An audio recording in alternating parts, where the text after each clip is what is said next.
Hai, welcome back. Gadis Bola akan menyajikan informasi seputar Timnas Indonesia.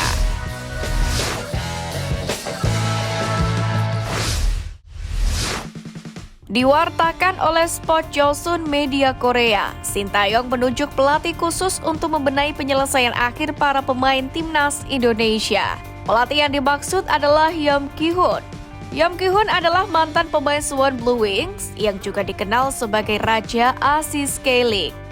Berdasarkan catatan Wikipedia, pelatih berusia 41 tahun itu selama aktif bermain menjadi pemain dengan rekor asis terbanyak di K-League dengan 110 asis. Masih dari sumber yang sama, Yeom menerima tawaran Sintayong pada bulan lalu.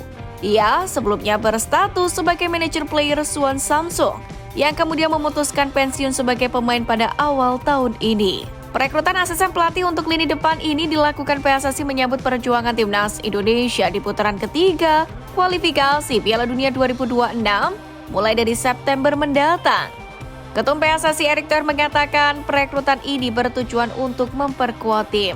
Apalagi ia mengatakan tim Garuda memiliki kelemahan soal kemampuan mengkonversi peluang menjadi gol dalam sejumlah pertandingan. Sintayong saat ini terikat kontrak bersama Timnas Indonesia hingga 2027. Banyak target yang ingin ia capai bersama dengan skuad Merah Putih. Salah satunya adalah melihat skuad Garuda lolos ke Piala Dunia 2026.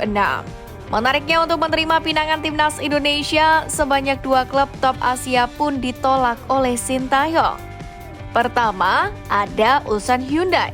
Namun kibasan uang besar yang diberikan klub tersebut ditolak oleh pelatih 53 tahun ini. Setelah sempat lowong, manajemen Ulsan Hyundai akhirnya menunjuk mantan pelatih Timnas Malaysia Kim Pan-gon sebagai juru taktik mereka.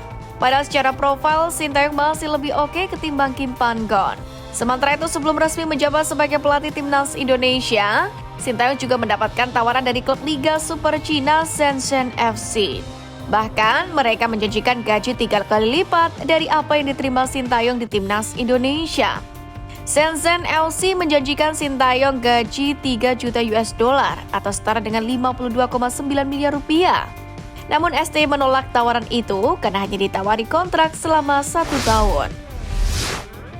Ketum PSSI Erick Thohir kembali bicara soal kalender sinkronisasi antara Timnas Indonesia dan Liga 1 untuk 3 tahun ke depan. Erick mengingatkan kalender ini harus menjadi acuan untuk keselarasan antara jadwal Liga 1 dan kepentingan Timnas Indonesia.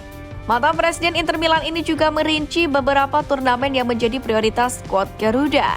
Dengan ini, Erick Thohir juga berharap klub juga diuntungkan dengan adanya kalender sinkronisasi ini.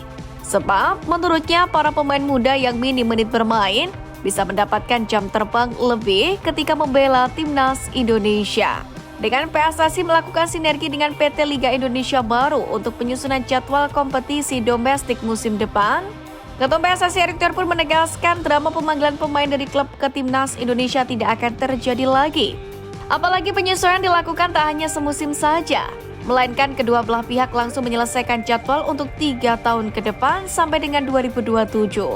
Dalam hal ini, Ketum PSSI Erick Thohir pun memastikan Liga 1 2024-2025 akan tetap berjalan saat Timnas Indonesia bermain di ajang Piala AFF 2024 pada 9 Desember hingga 4 Januari nanti. Usai terus-terusan protes tentang keputusan PSSI yang menurunkan Timnas U23 di Piala AFF 2024 nanti, akhirnya Vietnam mendapatkan teguran dari negara Thailand. Di mana berdasarkan media Vietnam, kita dapat mengetahui bahwa Vietnam menilai bahwa Timnas Indonesia U23 tidak perlu turun tangan karena dinilai sudah terlalu kuat. Tidak hanya itu, beberapa pendukung Timnas sepak bola Vietnam juga beranggapan bahwa Indonesia tidak perlu serius untuk menjalani Piala AFF nanti. Karena bagi mereka, kejuaraan Piala AFF ini dianggap tidak penting oleh Indonesia, karena tidak pernah menang sekalipun. Mendengar hal ini, negara Asia lainnya seperti Thailand menilai kondisi ini secara berbeda daripada Vietnam, di mana Thailand sendiri merasa bahwa siapapun pemain Timnas Indonesia yang akan tampil dan berlaga di Piala AFF 2024 nanti memiliki kualitas yang sama kuatnya. Kabar terbaru datang dari pemain Timnas Indonesia Tom Hae. Pemain keturunan Belanda Indonesia berusia 29 tahun ini dikabarkan kian dekat untuk bergabung dengan klub asal Turki Besiktas. Hal tersebut berdasarkan penilaian dari situs market pemain sepak bola nasional, yakni Transfer Market. Melansir dari laman resmi transfermarket.co.id, peluang kepindahan mantan pemain klub Belanda SC Heerenveen tersebut ke klub Turki Beşiktaş mencapai penilaian sekitar 77% pada tanggal 6 Agustus 2024 ini. Namun hal itu baru sebatas peluang kepindahan karena diketahui hingga saat ini belum ada tawaran secara resmi dari klub manapun untuk pemain dengan harga pasar mencapai 52 miliar rupiah ini. Selain Beşiktaş, klub asal Turki lainnya yakni Sivasspor juga dikabarkan tertarik untuk mendatangkan mantan pemain timnas Belanda U18 ini. Melansir dari laman transfermarket.co.id, peluang Sivasspor untuk mendatangkan Tom Haye sekitar 60%. Selain Beşiktaş dan Sivasspor, klub asal Prancis Ogi Sinais juga sempat dirumorkan mendekati Tom Haye. Penyerang baru PSS Sleman Nicolao Cardoso gembira dengan kehadiran JSS yang digadang-gadang bakal jadi pemain Indonesia pertama di Serie A. Pernyataan tersebut disampaikan oleh Cardoso saat diwawancarai awak media pada Senin 5 Agustus malam. Seperti yang diketahui, Nicolao Cardoso jadi pemain anyar dari tim berjuluk Elang Jawa untuk Liga 1 2024-2025. Pemain berusia 32 tahun tersebut pun pernah bermain di sejumlah klub top di Liga Italia, seperti Empoli dan juga Napoli. Selain itu, pemain berdarah Italia Rumania itu juga pernah satu tim dengan salah satu penyerang terbaik Uruguay, Edinson Cavani. Dirinya juga punya rekam jejak bagus di tim nasional usia muda, di mana Cardoso juga pernah bermain di timnas U20 Italia. Dengan segudang pengalamannya di dunia sepak bola Italia, Cardoso pun mengaku senang dengan kehadiran JSS di kasta tertinggi liga di negeri Pizzat atau Serie A tersebut. Bahkan pemain 32 tahun ini mengaku sangat terhormat jika ada pemain Indonesia yang lain yang berhasil menembus persaingan di Liga Italia. Kemudian ia menyarankan JSS untuk bisa menguasai bahasa Italia untuk memudahkan karirnya. Ragnar Oratmangun sudah melakoni debut bersama timnas Indonesia. Pemain berusia 26 tahun ini bahkan langsung mencetak gol di pertandingan pertamanya dengan seragam merah putih. Kini timnas Indonesia lolos ke putaran ketiga kualifikasi Piala Dunia 2026 berkat bantuan Ragnar. Ia pun menegaskan bakal memberikan yang terbaik agar skuad Garuda lolos. Penyerang timnas Indonesia Ragnar Oratmangun mengatakan bahwa dirinya punya dua hasrat besar dalam karirnya sebagai pesepak bola. Selain ingin membawa timnas Indonesia ke Piala Dunia, pemain FC Groningen tersebut berhasrat tampil di Liga Champions.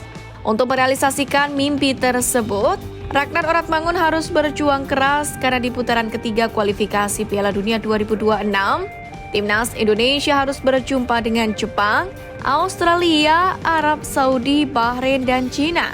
Apalagi belum lama ini karir Ragnar Oratmangun sedang menjadi sorotan karena dikabarkan tidak masuk dalam rencana pelatih FC Groningen.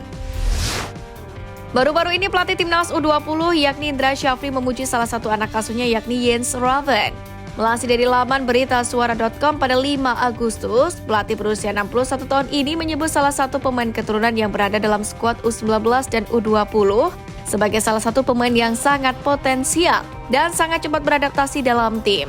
Indra Syafri juga menegaskan bahwa kehadiran Jens Raven di dalam skuad timnas Indonesia U19 dan juga U20 menjadi salah satu pembeda dan menjadi faktor suksesnya timnas Indonesia U19 kembali menjuarai ajang ASEAN U19 Boys Championship 2024. Jens Raven sendiri memang sempat diragukan kualitasnya oleh sebagian netizen saat berlaga di ajang Toulon Cup 2024 di Prancis lalu.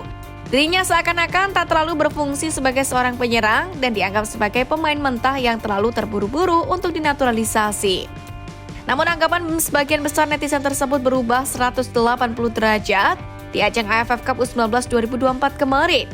Bahkan Jens Raven justru menjadi salah satu pencetak gol terbanyak dalam skuad. Dirinya sukses mencetak 4 buah gol dalam ajang ini. Dirinya hanya kalah 1 gol dari striker timnas Australia U19 Jack Novdowski yang sukses meraih gelar top skor kompetisi dengan raihan 5 golnya. Ketua PSSI Erick Thohir menanggapi nasib terbaru dari calon kiper timnas Indonesia Martin Paes yang kini dibawa ke Pengadilan Arbitrase Olahraga atau CAS karena terganjal aturan FIFA. Harapan Erick Thohir semua pihak harus bersabar menantikan kelanjutan dari Martin Paes. Tidak tahu 18 Agustus pengumuman sidang Martin Paes, Pak Yunus lebih mengerti dari saya. Saya tidak bisa jawab, yang pasti aturannya kita tunggu dari hasil meeting FIFA dan CAS. Ucap Erick Thohir kepada awak media. Padahal seperti yang kita tahu, PES ditargetkan bisa membela timnas Indonesia pada putaran ketiga kualifikasi Piala Dunia 2026 zona Asia.